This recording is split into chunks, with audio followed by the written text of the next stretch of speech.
ખેડાના કપડવંજમાં ભાજપના કાર્યકર જીમી પટેલે ઘર વાપસી કરી તો જીમી પટેલ 24 કલાકમાં જ ઘર વાપસી કરી। કોંગ્રેસમાં જોડાયા હોવાની અફવાઓ ફેલાઈ હતી તો જીમી પટેલ નવાગામ દૂધ મંડળીના ચેરમેન છે। તો આપણે જણાવી દઈએ કે જીમી પટેલે ઘર વાપસી કરી છે તો ખેડાના કપડવંજમાં ભાજપના કાર્યકર જીમી પટેલે ઘર વાપસી કરી છે।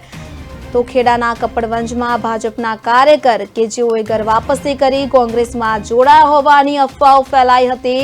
આપને જણાવી દઈએ કે જીમી પટેલ જે છે તે નવા ગામ દૂધ મંડળીના ચેરમેન છે। સ્થાનિક સ્વરાજ્યની ચૂંટણી જાહેર થતાની સાથે જ પક્ષોના કાર્યકરોમાં અપડાઉન શરૂ થયું છે, ત્યારે બીજી તરફ પક્ષો દ્વારા પોતાની શાન બનાવવા માટેના પ્રયાસો શરૂ કરાયા છે।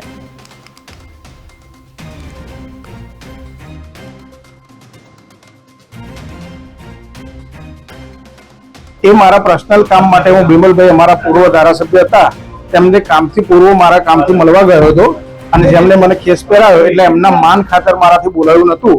બાકી મેં ભાજપ કોઈ દિવસ છોડી પણ નથી અને કોંગ્રેસ ધારણ કરી પણ નથી। એ મારી અંગત જમીનના મેટરની કામ હતું, જેના માટે મને કહ્યું કે હું કપડવંજમાં આવેલો છું, એટલે હું અંગત ત્યાં ગયો તો એમનું સંગઠનની મિટિંગ ચાલુ હશે અને મને બાજુમાં કહ્યું કે સાઈડમાં ઉભા રહો અને એમને કેસ પહેરાવ્યો એટલે ધારાસભ્યના માન ખાતર મારાથી કશું બોલાયું નથી અને કશું બોલ્યો પણ નથી।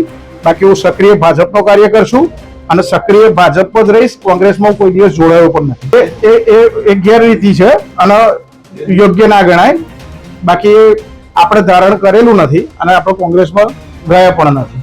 માલુમ પડ્યું કે કુલ 5 લોકો ભારતીય જનતા પાર્ટી છોડી અને કોંગ્રેસમાં જોડાયા એવા ખોટા ન્યૂઝ કોંગ્રેસ પાર્ટી તરફથી આપવામાં આવ્યા, કારણ કે તે પૈકી 3 લોકો પ્રથમેશ હિન્દ અને અંકિત એ લોકો ભારતીય જનતા પાર્ટીના સભ્ય જ નથી। જે 2 લોકો હતા એમાંથી એ પૈકી એક જીમિતભાઈ પટેલ અત્યારે મારી સાથે હાજર છે। એમના બિમલભાઈ જયારે પહેલા એ વિસ્તારના ધારાસભ્ય હતા એમનું કંઈક અંગત કામ હતું, એ બાબતે મળવા ગયા હતા એટલે પૂર્વ ધારાસભ્યની રૂહે એમણે એ કહ્યું કે ફોટો પડાય એટલે એમણે ફોટો પડાયો। બાકી જીમિતભાઈ એ પાર્ટીના સક્રિય કાર્યકર્તા છે, ગઈ વખતે તાલુકા પંચાયત લડ્યા છે।